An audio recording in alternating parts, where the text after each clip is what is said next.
어제 한미 외교장관 회담 모두 발언에서 눈에 띄는 표현이 등장했습니다. 블링컨 미 국무장관이 대북 정책의 목표를 설명하면서 한반도의 비핵화가 아닌 북한의 비핵화라고 명시한 겁니다.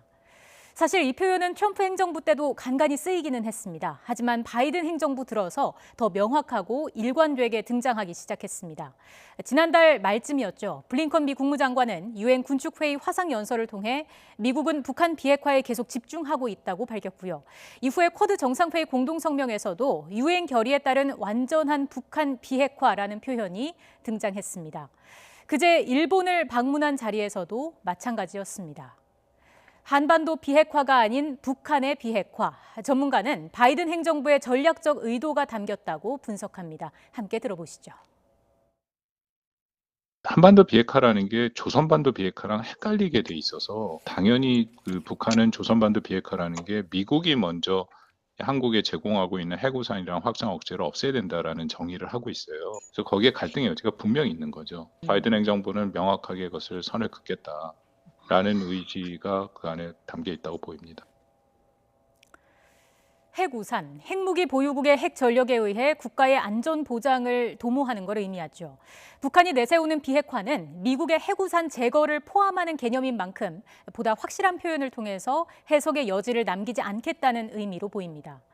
바이든 행정부의 원칙적인 대북 접근 기조 속에 북한이 오늘 새벽 전격적으로 담화를 발표했습니다. 미국의 비핵화 요구를 강도 높게 비판했습니다. 미국과 북한의 힘겨루기가 본격적으로 시작된 가운데 오늘 오전 서울에서는 한국과 미국의 2+2 회의가 열렸습니다.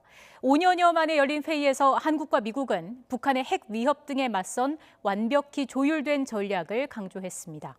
취재기자 연결해서 그럼 좀 더 자세한 내용 살펴보겠습니다. 김도원 기자. 네, 외교부입니다. 네, 북미 대화 재개를 위한 대북 정책이 어떻게 마련될지 관심이었는데 일단 한미 양국이 완전히 조율한다는 원칙에 합의했군요. 그렇습니다. 구체적인 전략의 내용은 공개되지 않았지만 긴밀한 한미 공조를 계속한다는 원칙에는 확인했습니다. 오늘 회의에서 한미 외교 국방장관은 북핵 문제의 시급성에 공감하고 미국의 대북 정책 검토와 이행에서 양국이 완전히 조율된 전략을 마련하기로 했습니다. 블링컨 미 국무장관의 발언 들어보시겠습니다. President Biden plans to complete a North Korea policy review in the weeks ahead in close coordination and consultation with the Republic of Korea, with Japan, with other key partners. 이에 관해 블링컨 장관은 대북 압박과 외교적 방안을 모두 검토하고 있다고 설명했습니다. 바이든 행정부가 트럼프 정부 때 이뤄진 싱가포르 북미 합의를 계승할 것이냐는 질문에 대해서는 대북 정책 검토가 현재 진행 중이라며 즉답을 피했습니다. 회의 뒤에 채택된 공동성명에서 양국은 북핵 문제 해결을 위해 북한을 포함한 국제사회가 유엔 안보리 결의를 완전히 이행하는 것이 중요하다고 확인했습니다.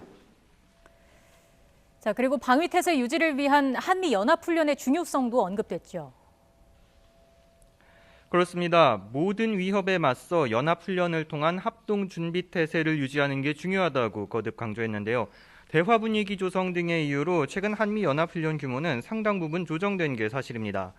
이런 추세가 이어질 것인지에 대해 오스틴 미 국방장관은 한국과 공동으로 결정할 사항이고 한국 측 지휘부와 계속 협조하겠다고 답했습니다. 양국은 또 전시작전권 전환이 커다란 진전을 이뤘다며 조건에 기초한 전작권 전환을 거듭 강조하고 앞으로도 계속 노력하기로 했습니다. 한미일 협력의 중요성도 재확인했는데 이와 관련해 서욱 국방부 장관은 한미일 고위급 정책회의, 합동참모본부 차원의 교류 등 삼국 협력을 강화하겠다고 말했습니다. 양국은 오늘 회의가 끝난 뒤 지난 10일 타결된 한미 방위비 협정 가서명식을 열고 이번 협상 타결은 한미 동행 강화를 상징한다고 평가했습니다. 또 한국의 중국 견제 4개국 협의체죠. 쿼드 참여가 의제에 오를지도 관심이었는데 공식 요청은 없었다고 하더라도 미국이 중국 압박 수위를 더욱 끌어올리는 모습인 거죠. 네, 미국 측은 공개 발언을 통해 중국의 반민주적 행동에 대항해야 한다고 거듭 강조했습니다. 토니 블링컨 미 국무장관은 중국의 공격적 행동이 인도태평양 지역의 번영에 위협이 되고 있다고 비판했고 또 오스틴 미 국방장관도 같은 인식을 보였는데 들어보시죠. Namely with China, which as some of you know is our department's pacing challenge in the years ahead. 다만 중국 견제를 위한 4개국 협의체 쿼드 확대 문제는 이번 회의에서 논의되지 않았다고 정의용 외교부 장관은 설명했고요. 또 서욱 국방부 장관도 미국 측의 인도태평양 지역 구상에 관한 개괄적 논의가 있었지만 구체적인 언급은 없었다고 말했습니다. 블링컨 장관은 쿼드는 비슷한 입장의 국가들이 협력하는 비공식 모임이라며 미국은 한미일 협력 등을 포함해 한국과도 긴밀히 공조하고 있다고 밝혔습니다. 지금까지 외교부에서 YTN 김도원입니다.